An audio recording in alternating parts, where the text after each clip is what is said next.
تو جب ایک چیز آپ لوگوں کو کلیئرلی نظر آ رہا ہے کہ جی ہمارے ساتھ جس طرح کے الیکشن ہونے چاہیے فیئر اس طرح ہو نہیں رہے، تو ہمیشہ سیاسی جماعت اسی پروسیس کا حصہ رہتے ہیں، پھر کاغذات نامزدگی ہوتی ہے، الیکشن فائٹ کرتے ہیں، پھر آتے ہیں پارلیمنٹ میں، پھر کہتے ہیں دھاندلی ہوگی، فیئر الیکشن نہیں ہوئے۔ کیا اس کے الٹرنیٹ کوئی ایسا راستہ نہیں ہے جس سے سیاسی جماعتیں بشمول بی ایم پی، چونکہ آپ بی ایم پی کو لیڈ کر رہے ہیں، کہ کوئی الٹرنیٹ راستہ آپ نکالیں کہ جی ہم نے یہ اس طرح کی سیاست کرنی ہے، اس میں پرامن اور بھی جمہوری سیاست کے راستے ہیں، وہ کیوں نہیں اپناتے آپ؟ دیکھیں راستے تو بہت ہیں، لیکن اس راستے کو اچیو کرنے کے لیے چھوٹی پارٹیوں کا اتنا رول اور کردار نہیں ہو سکتا جب تک کہ جو ملک کی بڑی پارٹیاں ہیں، جو وفاقی طرز پر جو پارٹیاں ہیں، وہ اپنا رول ادا نہ کریں۔ بدقسمتی رہی ہے کہ یہاں کی جو بڑی سیاسی جماعتیں ہیں وہ ایک میوزیکل چیئر کے گیم میں پھنسی ہوئی ہیں کہ کب کرسی کس کی خالی ہو وہ وہاں پر جا کے اس کرسی پر بیٹھ کر اپنا منصب سنبھالیں۔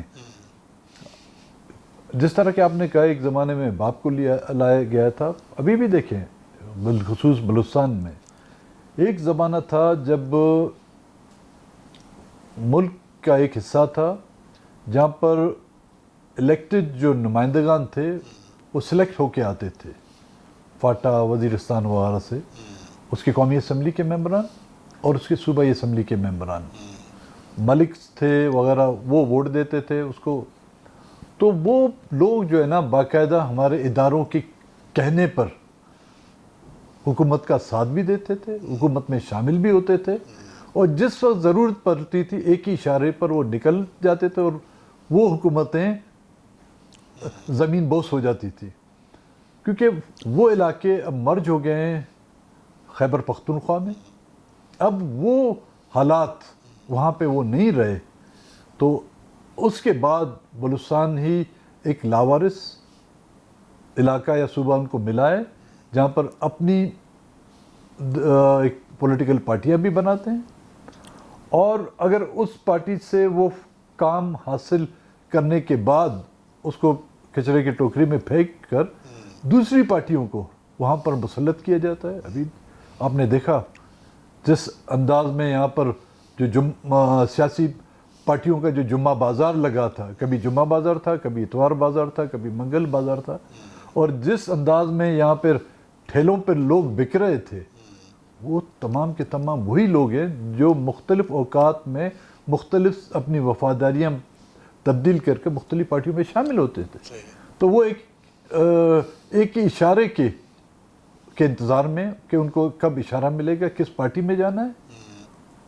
آپ نے یہ بھی اندازہ کیا ہوگا کہ کوئی ایسے لوگ تھے جنہوں نے 3 مہینوں میں تین پارٹیاں بدلی ہیں۔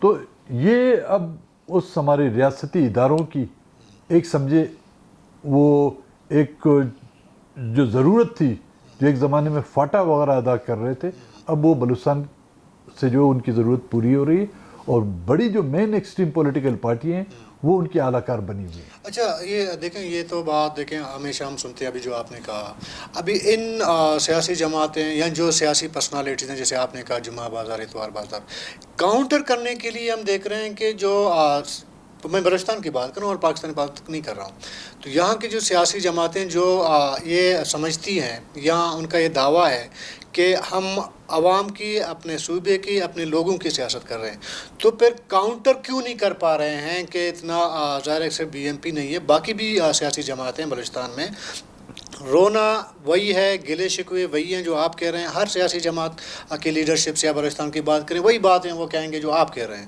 تو ان کو مل کے کاؤنٹر کیوں نہیں کیا جا سکتا؟ دیکھیں مل کے، اب کہنے کو تو ہم سب قوم پرست ہیں، لیکن جو حقیقی بلوچستان کے ایشوز ہیں جس میں حقیقتاً ہم ایک قوم کہلانے کے لائق ہوتے ہیں، ان کو ہم پس پش ڈال دیتے ہیں۔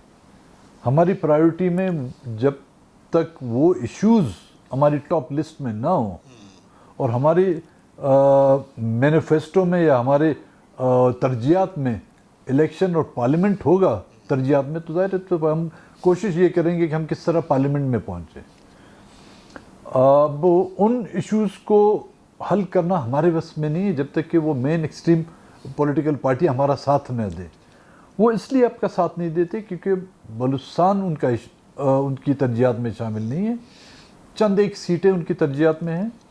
اگر ہم 4 سیٹیں جیت کے آتے ہیں, ان کی ضرورت ہے, تو اختر مینگل جو ہے نا ان پولیٹیکل پارٹیوں کے سربراہان کے دائیں ہاتھ پہ بھی بیٹھ سکتا ہے. اگر وہ ضرورت ہے تو محمود خان بھی ان کے دائیں ہاتھ پر بیٹھ سکتا ہے. اگر وہ سیٹیں ڈاکٹر مالک کے پاس ہے تو وہ دائیں ہاتھ پر وہ بھی بیٹھ سکتا ہے. اگر ان کی نہیں ہیں ان کے پاس یہ سیٹیں, تو ہم ان کی فون کے کنٹیکٹس میں بھی ہم ڈیلیٹ ہو جاتے ہیں. تو ہم جتنی بھی کوشش کریں, بلوچستان کے لوگ جتنی بھی کوشش کریں, پولیٹیکل پارٹیاں جتنی بھی کوشش کریں, ہم چاہے اکٹھے بھی ہو جائیں, ہم لاہور کی قومی اسمبلی کی سیٹوں کی برابری نہیں کر سکتے. تو لاہور کو خوش کرنا ان کے لیے آسان ہوگا, بلوچستان کو ان کو لیے خوش کرنا مشکل ہوگا. لاہور کی ضرورتیں وہ پوری کر سکے گی, لیکن بلوچستان کے مسائل کو حل کرنا وہ اس قوت کو ناراض نہیں کرنے چاہیں گی جس قوت کے ذریعے سے وہ اقتدار میں آ سکتے ہیں. اچھا, ایک ٹائم پہ میں نے ڈاکٹر عبداللہ بلوچ مرحوم صاحب کا میں نے انٹرویو کیا تھا. انہوں نے ایک بات کہی تھی, انہوں نے کہا ہم سے بلوچ نیشنلسٹ جو پارٹیاں ہیں نا, اس ٹائم سی پیک کا بڑا شور شرابہ تھا. انہوں نے کہا ہم اور کچھ نہ کریں, ہم پارلیمنٹ میں بھی نہ جائیں, ہمیں نہ چھوڑا جائے, جو بھی ہو, ہم سے بلوچ سیاسی جماعتیں بلوچ عوام کو, بلوچ قوم کو لے کے صرف گوادر میں جا کے دھرنا دے کے بیٹھ جائیں, ہمیں بہت سارے مسائل حل ہو سکتے ہیں. آپ سمجھتے ہیں کہ جو ایشوز ہیں وہ صرف پارلیمنٹ میں حل ہو سکتے ہیں, نہ اس کے علاوہ بھی پرامن طریقے, جدوجہد کے جمہوری طریقے ایسے ہیں جس سے آپ اپنے مسائل حل کروا سکتے ہیں؟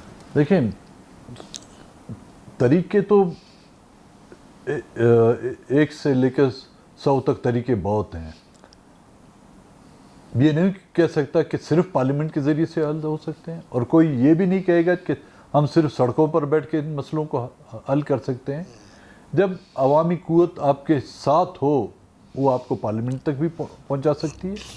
عوامی قوت آپ کے ساتھ ہو تو آپ سڑکوں اور میدانوں میں نکل کر سرکار, حکومت اور ریاست کو مجبور کر سکتے ہیں.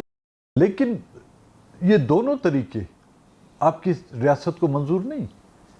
آپ سڑکوں پر نکلتے ہیں, آپ پر لاٹھیاں برسائی جاتی ہے. آپ کا پولیٹیکل ورکر اگر کچھ لکھتا ہے سوشل میڈیا میں, اس کو اٹھایا جاتا ہے.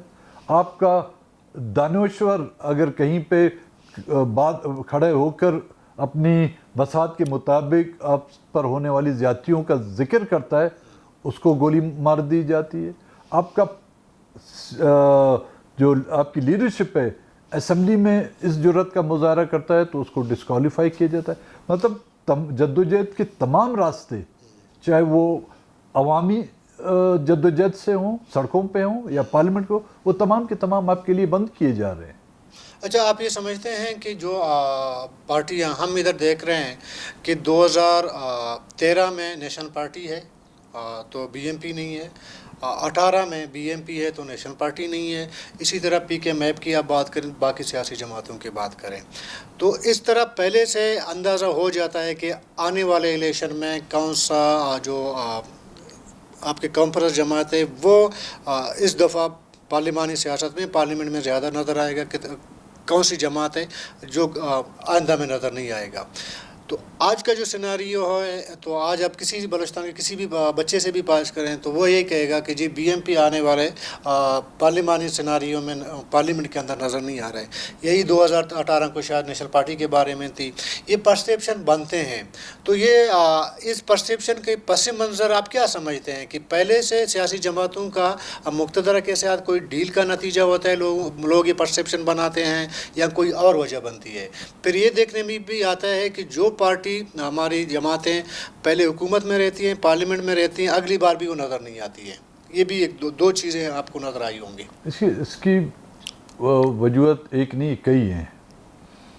ایک تو جب آپ پارلیمنٹ میں رہتے ہیں یا حکومت میں رہتے ہیں, لوگوں کی توقعات جو ایکسپیکٹیشن آپ سے ہوتی ہیں وہ شاید آپ پوری کر نہیں پاتے, چاہے وہ پولیٹیکل ہو, چاہے وہ ڈیولپمنٹ ہو, یا آپ کی امپلائمنٹ کی ہو,